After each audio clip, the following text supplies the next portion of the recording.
Okay, अब हम पढ़ेंगे कि फ्रस्टम क्या होता है। ठीक है, सबसे पहले तो हमें पता होना चाहिए कि फ्रस्टम है क्या एग्जैक्टली। जब हम एक कोन के अंदर से उसका टॉप का पार्ट कट कर देते हैं तो जो रिमेनिंग पोर्शन बचता है उसको हम फ्रस्टम बोलते हैं।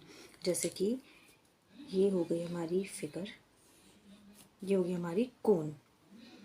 ठीक है, ये कोन है हमारी। इस कोन में से हमने इतना पार्ट कट कर दिया, मान लो ये। तो इस पूरी कोन में से जब हमने ये पार्ट कट किया, जो ये रिमेनिंग पार्ट बचा है, इसको बोलते हैं हम अपना फ्रस्टम। ठीक है, अब फ्रस्टम होता क्या है सबसे पहले तो ये देख लेते हैं। ये कुछ इस तरह की शेप का दिखेगा। ये फ्रस्टम के अंदर दो बेस होते हैं जो कि आपस में पैरेलल होते हैं। ठीक है, जो मान लो, और इन्हीं दो बेसिस के दो रेडियस होते हैं। जैसे इसकी रेडियस R1 और इसकी रेडियस R2। और ये बात हमेशा ध्यान रखने की है कि फ्रस्टम के अंदर जो दो बेसिस होते हैं वो डिफरेंट रेडियस के होते हैं, सेम रेडियस के नहीं होते यहाँ पर। ठीक है, तो फ्रस्टम के अंदर क्या होता है, दो बेस होते हैं जो कि आपस में पैरेलल होते हैं, और दो रेडियस होती हैं डिफरेंट। स्लैंट हाइट होती है। स्लैंट हाइट क्या होती है, जो इन दो बेसिस के बीच में एजेस है वो स्लैंट हाइट होती है L। और जो दोनों रेडियस के सेंटर के बीच का डिस्टेंस है वो होती है इसकी हाइट। ठीक है, अब क्योंकि हमने इसको कोन में से कट करके फाइंड किया है तो इसलिए इसको हम फ्रस्टम ऑफ कोन बोल देते हैं। अब हमने अपने कोन के अंदर हमने कर्व सरफेस एरिया फाइंड किया था। ठीक है, टोटल सरफेस एरिया फाइंड किया था। हम उसी तरह फ्रस्टम का भी कर्व सरफेस एरिया और टोटल सरफेस एरिया फाइंड करेंगे। अब वो कैसे फाइंड करेंगे, अब ध्यान से सुनो। हमें कोन का कर्व सरफेस एरिया का फॉर्मूला पता है, पाई आर एल। ठीक है, हम उसी से फाइंड करेंगे कि फ्रस्टम का कैसे निकलेगा। अगर मैं इस बड़ी वाली कोन में से इस छोटी वाली कोन का कर्व सरफेस एरिया माइनस कर दूं तो जो बचेगा आंसर या जो बचेगा फॉर्मूला वही फ्रस्टम का कर्व सरफेस एरिया बनेगा। भाई हमारी जो बड़ी वाली कोन है, ठीक है, इसका कर्व सरफेस एरिया लिया, उसमें से मैं इस छोटी वाली कोन का कर्व सरफेस एरिया माइनस कर देती हूँ, तो जो आंसर आएगा यानी कि जो फॉर्मूला बचेगा वो हमारा फ्रस्टम का कर्व सरफेस एरिया बन जाएगा। ठीक है, तो अब हम इसी की हेल्प से फ्रस्टम का कर्व सरफेस एरिया फाइंड करेंगे। अब कैसे आएगा देखते हैं। हम एक कोन ले लेते हैं, इसी की हेल्प से हम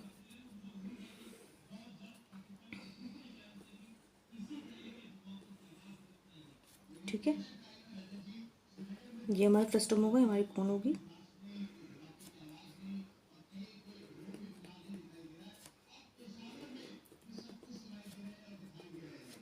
A B C D E F और ये हो गया G। अब हम मान लेते क्या क्या, इसको माना हमने रेडियस R2, इसको माना हमने रेडियस R1। ठीक है, इस वाली हाइट को हमने माना, जो हम फ्रस्टम की हाइट है, H। और कंप्लीट हाइट को हमने माना कोन की H1। तो छोटे वाली जो कोन है उसकी हाइट क्या बची, H1 माइनस H। ठीक है, अब छोटी वाली को सॉरी फ्रस्टम का हमारा स्लैंट हाइट की मानी हमने L। कंप्लीट की स्लैंट हाइट ली हमने L1। तो छोटी वाली कोन की स्लैंट हाइट क्या बचेगी हमारी, L1 माइनस L। ठीक है, अब हम क्या करते हैं, सबसे पहले हम अपना फॉर्मूला लिख लेते हैं कि curve surface area of frustum DEBC, ये साथ में है, इज इक्वल्स टू क्या होगा, curve surface area of ABC minus curve surface area of ADE। चलो जी, अब हम इसका फॉर्म लिखते हैं। क्या है curve surface area of ABC, सिर्फ ABC पे फोकस करेंगे तो ABC क्या निकलेगा हमारा पाई। और कंप्लीट कोन की रेडियस क्या है R1, और कंप्लीट कोन की स्लैंट हाइट क्या है L1, क्योंकि कर्व सरफेस एरिया हमारा पाई आर एल होता है ना। तो हमारी उसी तरह रेडियस क्या है R1। भाई मैं अगर अपने कोन को अलग ले लो,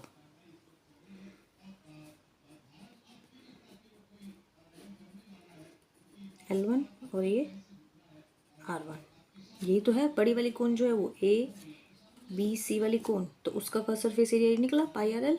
ठीक है, छोटी वाली कोन भी ले लेती हूँ, चलो छोटी सी है, ये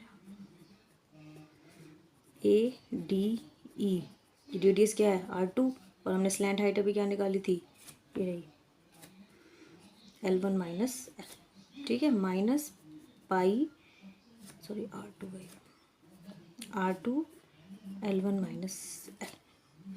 अब इसमें से अगर हम फ्रस्टम को देखें, मान लो यही फ्रस्टम था हमारा, ठीक है, स्लैंट हाइट है तो वो एल हो गई और ये हाइट हो गई, और रेडियस हमारी ये R1 लगा लो और ये हो गई R2। अगर हम देखें तो हमें फ्रस्टम में R1 भी दिया होगा, R2 भी दिया होगा, और हमारी स्लैंट हाइट भी गिवन होगी, लेकिन हमें ये निकालना है कि ये चीज़ क्या है। तो हमें फ्रस्टम का फॉर्मूला निकालने के लिए L1 को एलिमिनेट करना पड़ेगा, तभी तो हमारा फ्रस्टम का कर्व सरफेस एरिया का फॉर्मूला आएगा। ठीक है, अब उसको एलिमिनेट कैसे करेंगे वो यहाँ देखना है। मान लो यहाँ पे दो ट्रायंगल है, एक ट्रायंगल है ए एफ ई, और एक ट्रायंगल है हमारा ए जी सी। ये बड़ा ट्रायंगल है, छोटा बन गया। ठीक है, अगर आप ध्यान से देखो तो ये दोनों ट्रायंगल आपस में सिमिलियर है। अगर इसको नहीं समझ में आता तो उसको बड़ा ले लेते हैं, लो अब समझ में आ जाएगा, ए जी सी। ठीक है भाई, जो हमारे ट्रायंगल निकले हैं ये ए एफ ई और ए जी सी ट्रायंगल आपस में हमारे सिमिलियर हैं। तो जो ट्रायंगल्स आपस में सिमिलियर होते हैं उन ट्रायंगल्स के साइड्स का जो रेशियो होता है वो आपस में इक्वल होता है। हमने ज्योमेट्री में यही पढ़ा, तो उसमें थ्योरम दी हुई थी कि जो भी हमारे ट्रायंगल्स आपस में सिमिलर होते हैं, कॉन्ग्रुएंट नहीं, कॉन्ग्रुएंट और सिमिलर में होने में फ़र्क है, डिफरेंस है दोनों में।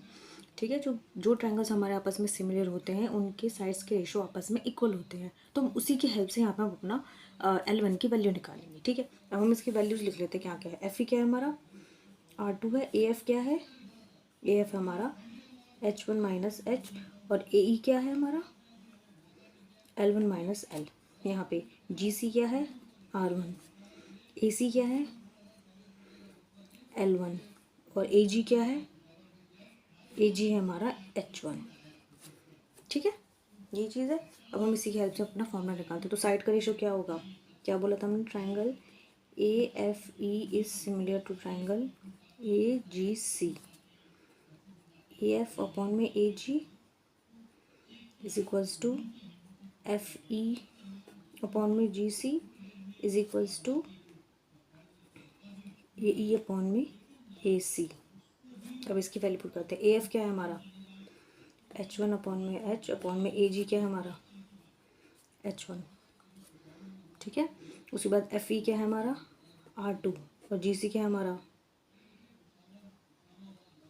R1 is equals to A ई क्या है हमारा L1 माइनस एल, और ए सी क्या है हमारा L1।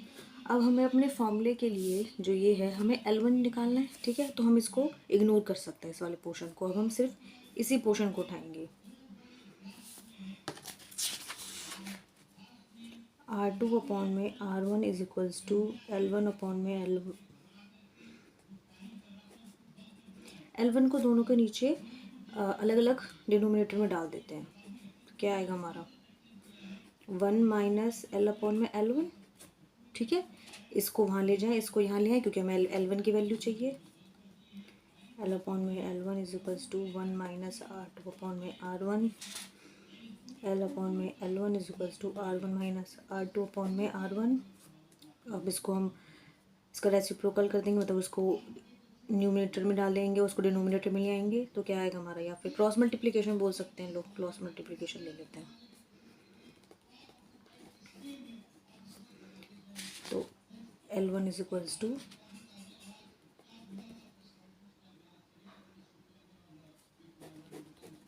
यहाँ से L1 डिनोमिनेटर में चला जाएगा, R1 माइनस R2।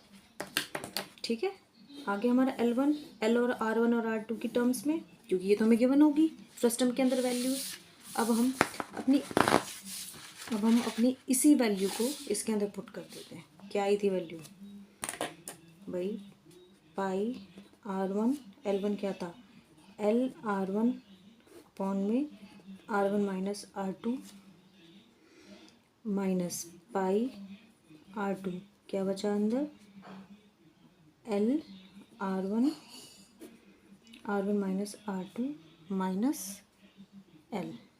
ठीक है, अब हम इसको सॉल्व कर लेते हैं। सॉल्व करने के लिए क्या करेंगे, ये हो जाएगा पाई R1 का स्क्वायर L अपॉन में R1 minus R2 minus pi R2 तो बाहर है ही, L R1 minus L R1 minus L R2।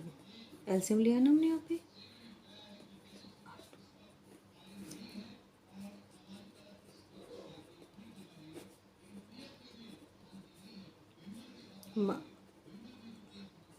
पाई R2। भाई ये माइनस है, ये माइनस है, तो ये कैंसिल हो जाएगा, माइनस माइनस प्लस हो जाएगा, तो अंदर क्या बचेगा, इससे ये कैंसिल होगा, तो अंदर क्या बचा, L R2 अपॉन में R2। इसको बाहर ले आए, पाई R1 का square L2 minus pi R2 का स्क्वायर L अपॉन में R1 माइनस R2। अब यहाँ से हम पाई L कॉमन ले लेते दोनों में से, क्या बचेगा, R1 का स्क्वायर माइनस R2 का स्क्वायर अपॉन में, नहीं पहले एलसीएम लेंगे फिर कंफ्यूजन हो जाएगी, हम एलसीएम ले दोनों को एक साथ ले आते हैं।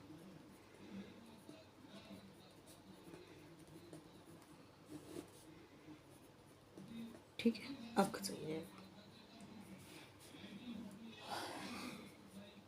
R1 minus R2। अब यहाँ से हमने कॉमन लिया पाई आर एल, पाई एल ऊपर को क्या लिख सकते हैं, ए स्क्वायर माइनस बी स्क्वायर का फॉर्मूला है, तो ए माइनस बी और ए प्लस बी,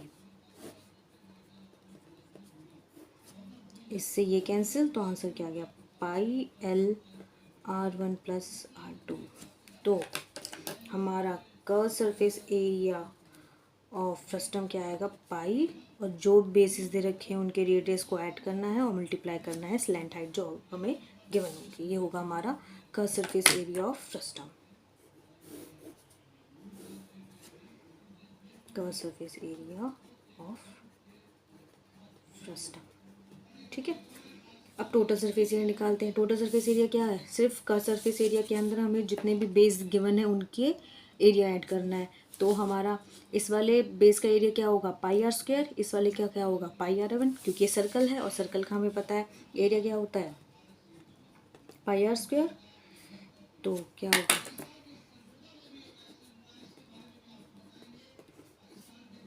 प्लस पाई, इस वाले बेस का एरिया क्या होगा, पाई आर स्क्वायर प्लस पाई, इस वाले बेस का एरिया क्या होगा, पाई आर वन का स्क्वायर। अब या तो सब में से मैं पाई कॉमन ले लूँ, तो क्या बचेगा, R1 का स्क्वायर प्लस R2 का square plus R1 plus R2 into L। ये हो जाएगा आपका total surface area of a frustum. ठीक है, तो हमने कर्व सरफेस एरिया देखा, हमने टोटल सरफेस एरिया देखा। अब बात आती है कि अगर मान लो हमें फ्रस्टम के अंदर हाइट गिवन हो, भाई हमने क्या करा कि हमने अभी तक ये माना था कि हमें स्लैंट हाइट गिवन थी।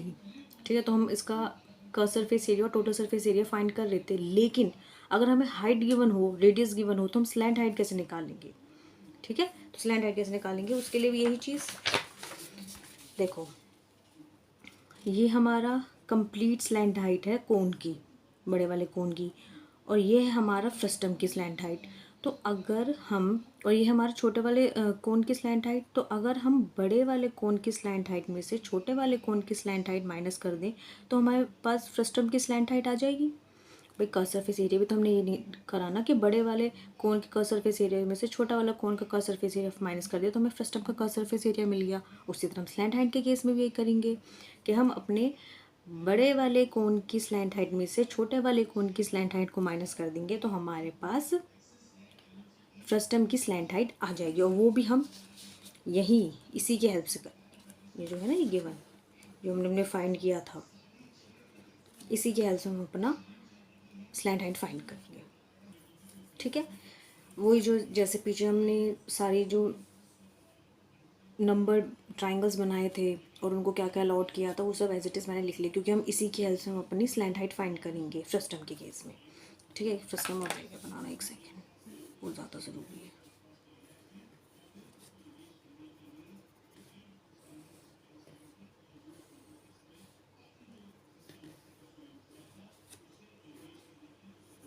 R2 R1, ये हो गई L और ये हो गई हमारी L। ठीक है, अभी हमने कहा कि अगर हम बड़े वाले कोन की स्लैंट हाइट में से छोटे वाले कोन की स्लैंट हाइट माइनस कर दें तो हमारे फ्रस्टम की स्लैंट हाइट आ जाएगी। ठीक है, अगर तो हमने वहीं पे दोबारा दो ट्रायंगल देखे, वही AFE और AGC, सेम इसी की तरह से हम अपनी स्लैंट हाइट फाइंड करते हैं। मान लो ये एक कोन ही है और ये बड़ी वाली कोन है। ठीक है, जैसे कि ब्लू में बना ही देती हूँ, फिर कंफ्यूजन हो जाएगी। ये ना AFE, ये बड़ी छोटी कोन है और ये हो गई हमारी बड़ी वाली कोन।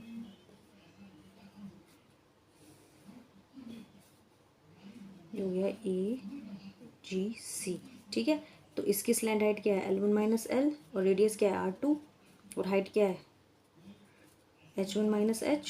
सेम वही इसकी स्लैंट हाइट क्या है L, इसकी रेडियस क्या है R1 और इसकी हाइट क्या है H1। अब यहाँ से हम दोनों के अलग अलग निकालते हैं, तो इस वाले की स्लैंट हाइट क्या होगी L1 का square is equals to H1 का स्क्वायर प्लस R1 का स्क्वायर, और इस वाले स्लैंट की स्लैंट हाइट क्या होगी L1 माइनस L का whole square is equals to H1 minus H का होल स्क्वायर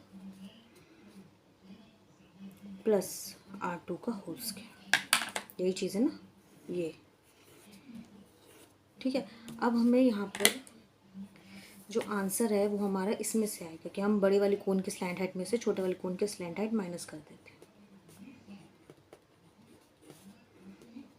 ठीक है, जो कि बनेगा इज इक्वल्स टू H1 का स्क्वायर प्लस R1 का square minus H1 minus H का होल स्क्वायर माइनस R2 का होल स्क्वायर। ठीक है, तो अब हमें अपनी वैल्यूज़ फाइंड करके इस सब में पुट करनी है। तो हम किस किस की वैल्यू फाइंड करेंगे, हमें डायरेक्ट L1 माइनस L2 यानी कि दोनों जो हमारी कोन है उनकी स्लैंट हाइट फाइंड करनी है और दोनों की हमें हाइट फाइंड करनी है। तो हमें उन वैल्यूज़ को हम डायरेक्ट इसमें पुट कर देंगे और हमारा जो फॉर्मूला बन के आएगा वो फॉर्मूला निकलेगा how to find the slant height of a frustum. ठीक है, तो सबसे पहले अब हम पहले इन दोनों को ले लें। ठीक है, यहाँ से अगर हम H1 माइनस H की वैल्यू निकालें तो क्या होगा, जैसे कि ये चाहिए ना, तो क्या होगी R2 H1 अपॉन में R1। ठीक है, सबसे पहला तो ये, इसका केस भी अलग है। दूसरा दोबारा लेते हैं इसको, H1 माइनस H हमने सेकेंड टाइम लिया अपॉन में H1 is equals to R2 upon में R1। H1 को दोनों के नीचे अलग अलग रख देते हैं, तो 1 माइनस H अपॉन में H1 is equals to R2 upon में R1। अब यहाँ से H is equals H upon में H1 को वहाँ ले जाते हैं और R2 अपॉन में R1 को यहाँ ले आते हैं, तो 1 माइनस R2 अपॉन में R1 is equals to H upon में H1। तो यहाँ से हमारी जो H1 की वैल्यू है वो आएगी H R1 अपॉन में R1 माइनस R2। ठीक है, अब यहाँ पे देखा जाए हमने H1 की वैल्यू तो निकाल ली H R1 माइनस R2 में, लेकिन अगर हम इसको देखें अभी हमें दो वैल्यूज़ चाहिए ना, एक तो हमें चाहिए ये और एक इसकी वैल्यू चाहिए। अब इसकी वैल्यू तो हमारे पास आ गई, लेकिन इसकी वैल्यू के केस में हमारे पास H1 आ रहा है, जबकि हमारे फ्रस्टम में तो H1 कहीं है नहीं, तो हमें इसे भी एलिमिनेट करना होगा। तो हम इसकी वैल्यू को इसके अंदर पुट कर देंगे। कैसे, H1 minus H is equals to R2 into H R1 upon में R1 माइनस R2। तो H1 माइनस H क्या आ गया हमारा H R1 R2 अपॉन में R माइनस R2। ठीक है,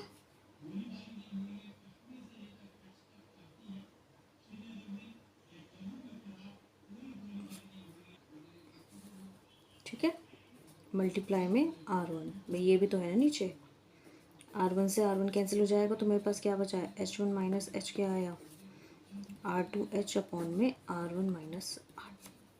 अब हमारे पास दो वैल्यूज़ आ गई और एक वैल्यू है।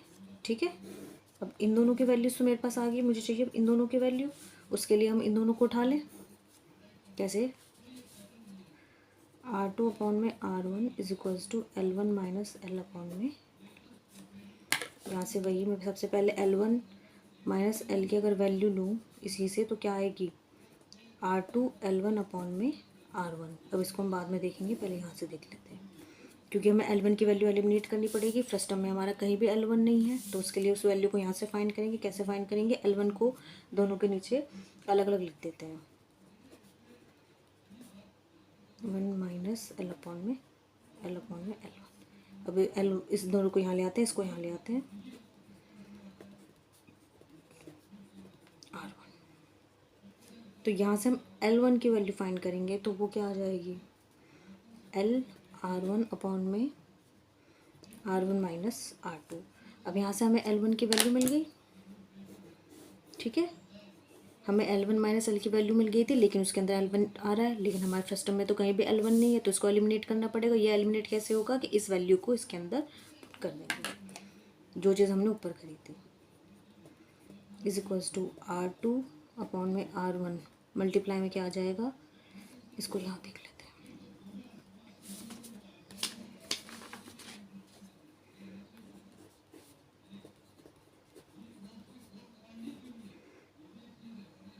L/R1/R1 - R2।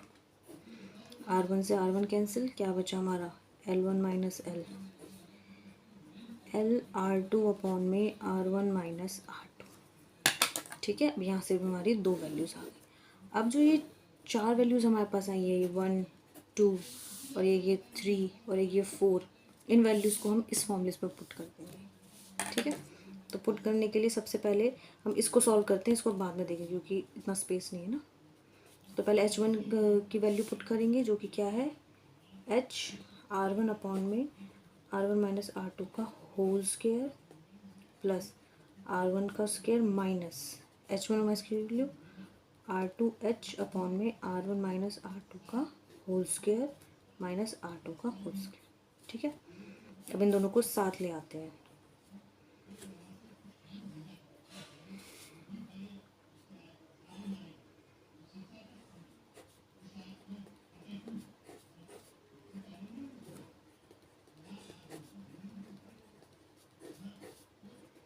दोनों को साइड में रख देते हैं,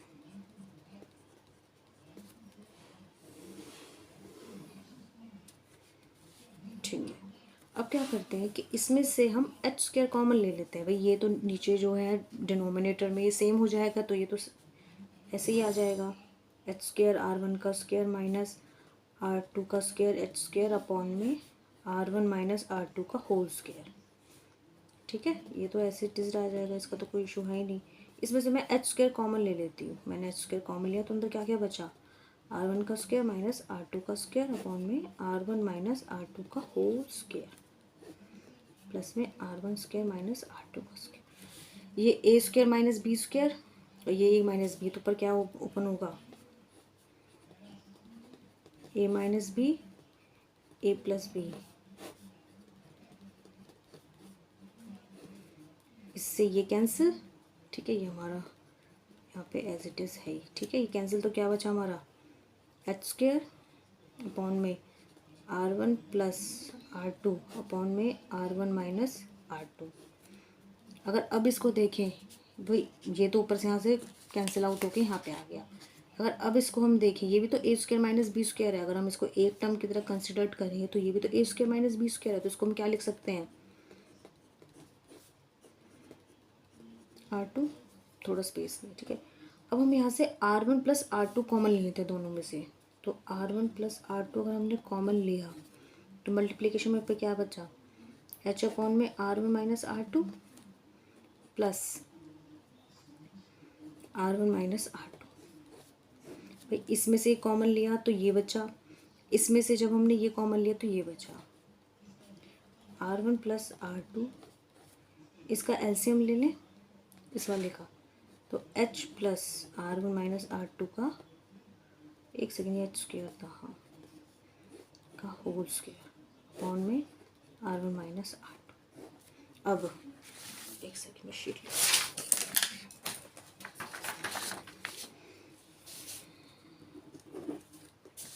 अगर हम देखें इसको मैं यहाँ पे लिख लेती हूँ अलग से ताकि पता चल जाए। इसको मैं कुछ इस तरह से ना लिख लूँ, ये था ना हमारा L1 का square minus L1 minus L का whole square is equals to ये आया है R1 प्लस R2, और इसको जो डिनोमिनेटर में है इसको मैं बाहर ले लूँ तो R1 minus R2 is equals to, sorry multiplication में, H square plus R1 minus R2 का होल स्क्वेयर। यही आया। अब इसके अंदर वैल्यूज पुट करते हैं। ये दो वैल्यूज हमारी, सबसे पहले L1 वाली, ये वैल्यू ना हमारी, तो L1 वाली वैल्यू क्या होगी, L का स्क्वायर और R1 का स्क्वायर अपॉन में R1 माइनस R2 का होल स्क्वायर, माइनस इसको लेने हो इसकी वैल्यू L का स्क्वायर R2 का स्क्वायर अपॉन में R1 माइनस R2 का होल स्क्वायर आ गया, इज इक्वल्स टू में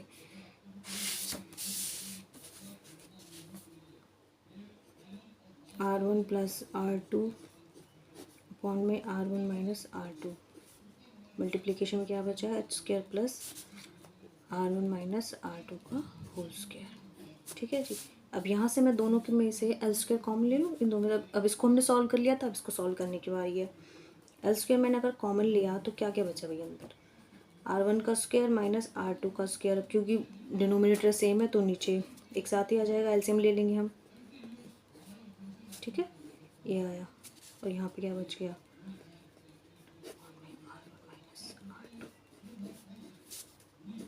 H square plus R1 minus R2 का होल स्क्वायर। चलो जी, इसको A square minus B square का, तो A minus B plus B same नीचे कैंसिल आउट हो जाएगा। कैसे कैंसिल आउट होगा, R1 minus R2, R1 plus R2, R1 minus R2 का होल स्क्वायर, इससे ये कैंसिल हो जाएगा। ठीक है, इसको पहले मैं सॉल्व कर लेती हूँ, उसको हम बाद में लिखेंगे। तो हमारे पास क्या बचा है यहाँ पे, L square R1 plus R2 upon में R1 माइनस R2। अब हम दोनों को एक साथ लिखते हैं। ठीक है, क्या करेंगे कि इस वाले टर्म को उधर लेके जाते हैं, क्योंकि सेम सेम है तो देख शायद कैंसिल आउट हो जाए कुछ, तो कैसे कैंसिल आउट होगा, L square R1 plus R2 upon में R1 माइनस R2। इस टर्म को यहाँ लेके आना है मल्टीप्लाई में, जो डिनोमिनेटर में है वो टॉप पे चला जाए, न्यूमिनेटर में आ जाएगा, और जो न्यूमिनेटर में है वो डिनोमिनेटर में चला जाएगा। ऐसे ही क्रॉस मल्टीप्लाई करते हैं ना। तो यहाँ हमारा ये बच गया।